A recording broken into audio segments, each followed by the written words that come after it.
So I know a lot on this channel. I talk about how exploitative the capitalist mode of production is. I talk endlessly about how things are rigged, but it's not all hopeless. As much as we can talk about exploitation, we can talk about how nasty employers and companies are, and that is all true. Okay, remember the last video when I talked about bargaining power. If you have something to bargain with, you can bring somebody back to the table to negotiate. Now let's talk about things of value. Do you want to make money in capitalism? Do you want to survive in capitalism? Well, okay, what's something you can do as an individual?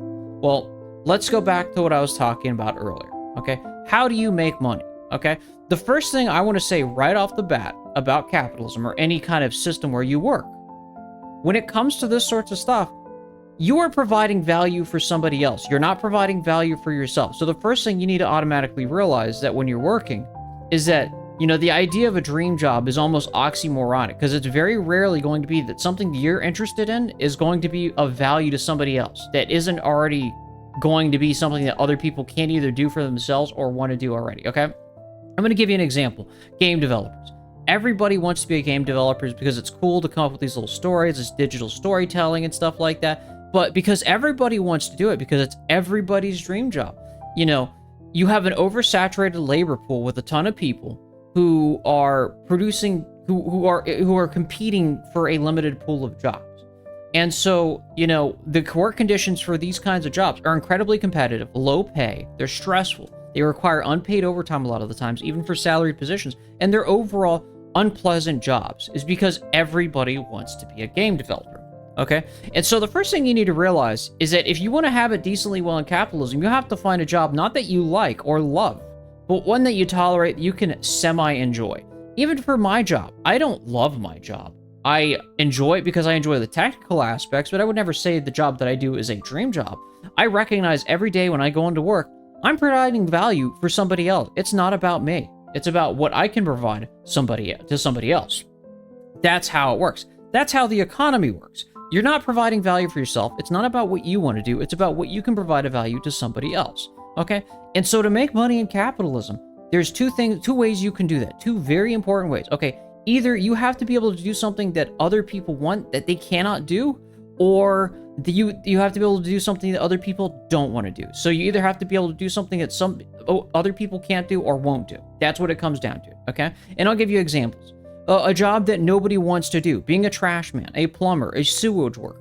These jobs can pay quite nice, and you can have a comfortable salary off of it, but cleaning after somebody else's shit is not exactly a lavish job now, is it? It's backbreaking work. It's honest work. Somebody needs to do it. I've never understood the people who always talk down to these people is because you can make some good money on that sorts of stuff, but there's a price to pay for that job is because it's very intensive work, and because it's a manual labor job, you know, you run the risk of destroying your body by 45, but you can make good money doing it. It's because it's a job nobody else wants to do. Now, a job that nobody else can do. I'm going to give you a little bit of a story that one of my coworkers talked to me about, and it goes down to the professionalized jobs such as engineering, medicine, law, HVAC, or any kind of, you know, skill that requires years of training to refine before you produce an ounce of monetary value. Okay? For instance, when you hire an HVAC guy, he comes in, he looks at your air conditioner and realizes, oh, you know what it is? It's a busted relay. I'm going to replace it. And it takes him a total of 15 minutes, and he charges you $500 to replace that part. Well, why is that? You might say, that's unfair. You only worked for 15 minutes. Why are you charging me $500? That's almost $2,000 per hour of work, okay? And you might be thinking that's like such a nice solution, but you're not paying for that repairman's immediate labor. You're paying for the years of training it took him to be able to diagnose the problem in 15 minutes and solve it accurately. You're not paying for the immediate 15 minutes of labor. You're paying for all the years of experience that went into it so he could solve that problem in 15 minutes, okay? And it's no different with law work. It's no different with medical work. It's no different with engineering work. It's the same thing. You know, I see it all the damn time. When I have a junior engineer that I work with, okay, and he's a really nice guy, but his coding is atrocious, and it's going to take him years to actually refine. He's like been out of college for about a year at this point or whatever, right? And it takes him years to actually be able to refine his skills to such a degree that he can actually produce monetary value for the company. And so that's the unfortunate part, is that, you know, the people who do have their skills, you know, are going to be paid tremendously, while the, you know, people who are still early in their career are not producing much value in terms of, you know, what they can produce monetarily for the company. That's just natural life. I'm going to get into the tech job market after this, but I want to talk about, the information economy and why being able to do something that other people can't do is another way to make money in this economy. Okay? If it's something that anybody can do, all right, you're going to have a tough time making money on it, right? And that's why I say, if you're going to do you need to drop immediately. If you want to be moderately successful in capitalism, moderately successful. I'm not saying rich, because obviously I'm not as stupid to say that you're going to end up like Jeff Bezos rich. There's a lot of connections and corruption that's involved to getting that level of wealthy, but you can at least be moderately prosperous within the capitalist economy, okay? That being said, just find a job that you can do that nobody else can do or won't do. That's the ways to financial success within the capitalist economy. Okay, now let's get into the tech market, because that's something I want to a little bit talk about, because that's more related to my job. And so a lot of people have been cheering on the death of STEM jobs and technology jobs and engineering jobs because the tech market's apparently in flames, and a lot of new grads are basically, getting toasted by this brutal economy that nobody is hiring, and they're doing massive downsizing. They've been using AI. It's been ironic is that there's been a huge social pushback for AI when it comes to art. And, understandably so, who wants to have their job taken by AI? But then the hypocritical stance I've noticed is that people tend to cheer AI taking away some software developer's job. And I'll tell you why both cases are kind of stupid. And it mostly goes to AI and downsizing, or they call it like the tech bubble or whatever, right? Why I'm not convinced that AI is going to replace artistry work or even engineering work.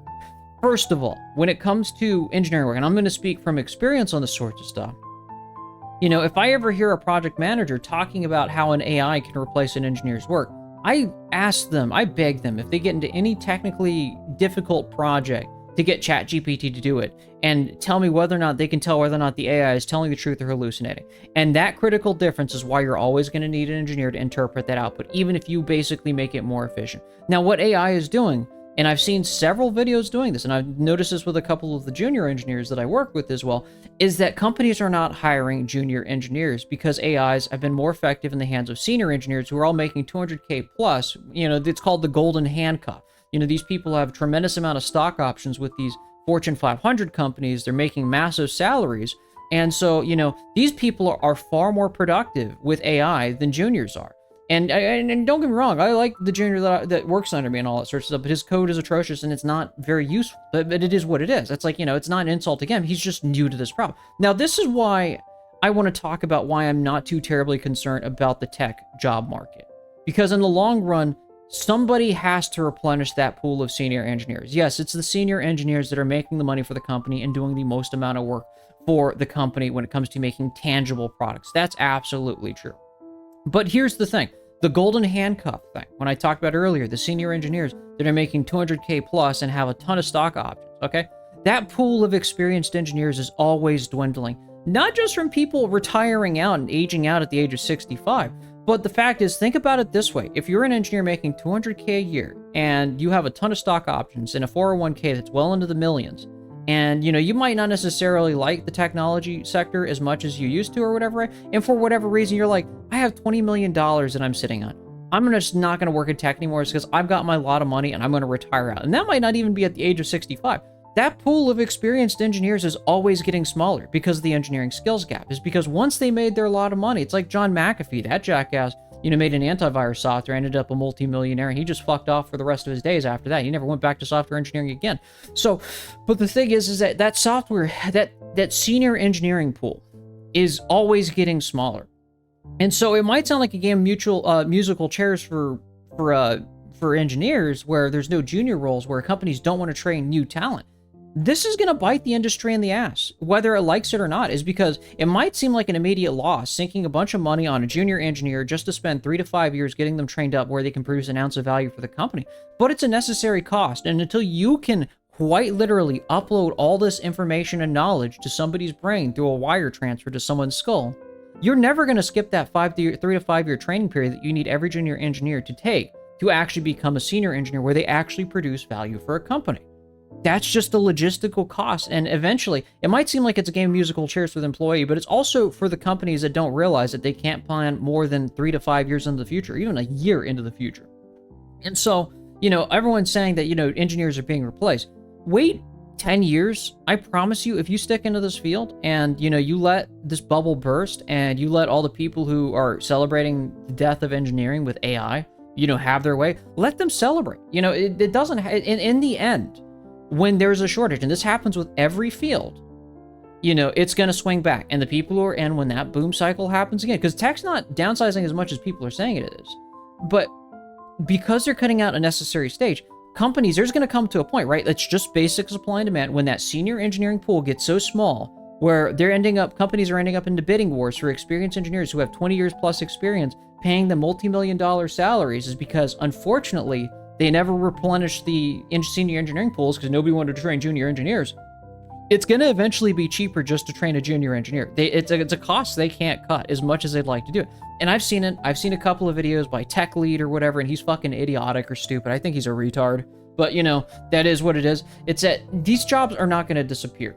Eventually, it's going to swing back. It might be reduced. I think the job sizes are going to be reduced is because here's the thing about AI. And I'm saying this from experience. Okay, if you think you can replace an engineer to make a full stack product, I don't know.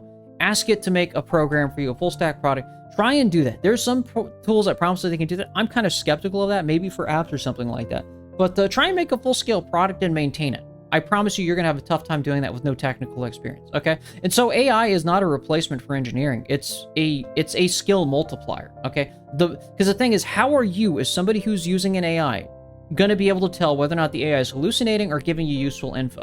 Okay, you need to have a technical background to understand what the AI is telling you. And if you don't have the technical background, you're just as likely going to take some hallucination, spend a bunch of time and effort and money, investing into a solution that doesn't even exist because you believed in AI when it was hallucinating. Okay, my engineering background, I can tell when an AI is like, okay, you know what, that's not exactly correct, tweak it and, update your knowledge kind of thing, right? But, it saves me from doing the dirty work I don't want to do. I love AI. It's great. It's wonderful. It helps me do a lot of the monotonous work that I don't like to do to get answers faster and more rapid.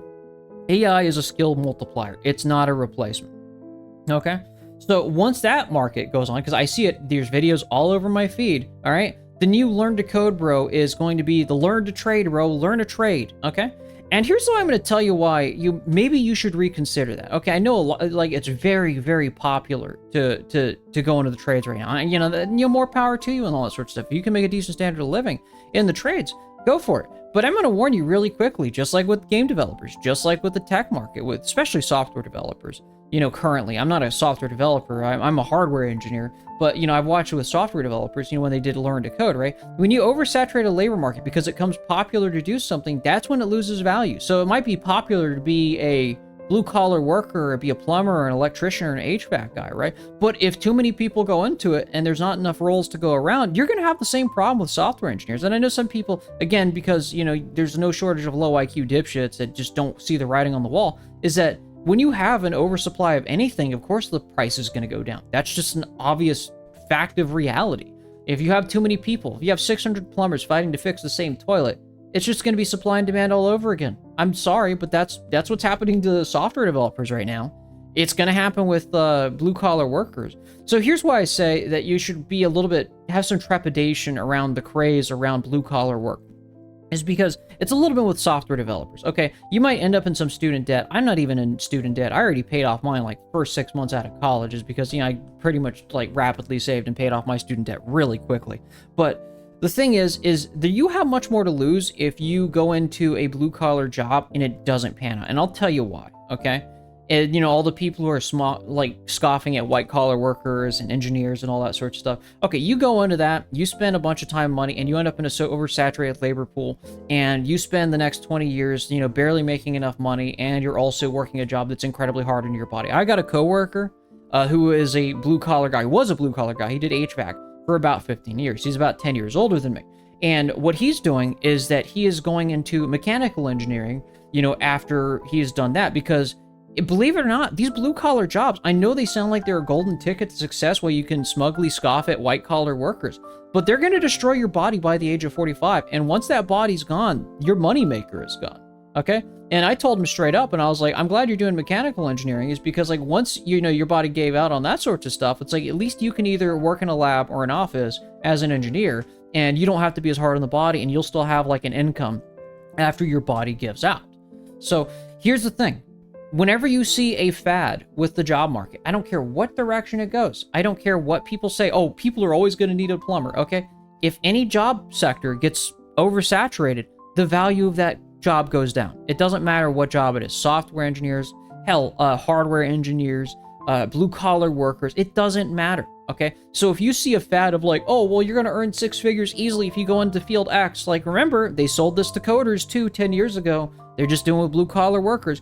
You know, like I said, you know, go do what nobody else wants to do or can't do. That's the secret to success. I'm not going to tell you that, oh, engineering is always going to be a high paid field. That's obviously a code because it's just as easily get oversaturated as anything else.